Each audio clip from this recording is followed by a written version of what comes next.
With Royal Ascot upon us in just a short month, we have trainer Joe Orseno, who you have some experience with Royal Ascot. In 2019, you took Imprimis for the King's Stand. Kind of explain what that was like, Joe. Very good experience. It was a time of our life.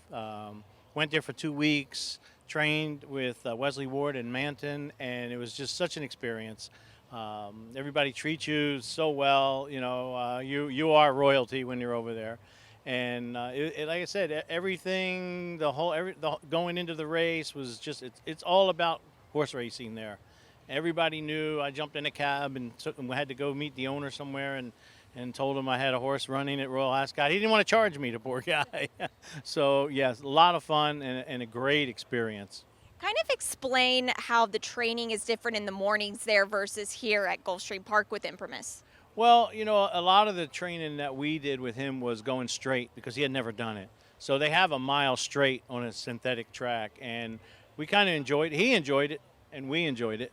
So it was all a new experience for him. But the mornings are like similar to around here. You got to get your horses out there. It's a little more laid back because you're not at the racetrack. You're at a training center, so there's no breaks and there's no closes or anything like that. But for the most part, it was just he was very relaxed, and it was a different atmosphere for him.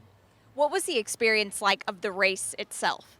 The race was great. I would have preferred a better outcome, but when Frankie Dettori got off my horse, he said, "Joe, your horse ran fantastic." He was looking for a turn, which I wasn't sure what he meant at the time, but yeah, of course he was looking for a turn, and if he would have had it, he would have changed leads. But the truth is that there was two races 4 days apart, and I think if we would have ran him in the one that was 3/4 instead of the 5/8, he was running in the end. And that's the year that the same horse won the same race and 4 days later. So it was a little weaker race running, which we didn't know at the time. And I think maybe he would have been third, which we would have been ecstatic to have been third over there.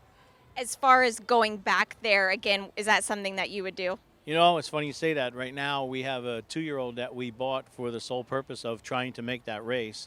He's by Bucaro, Harlan Malter, who manages Bucaro and owns Iron Horse Stable.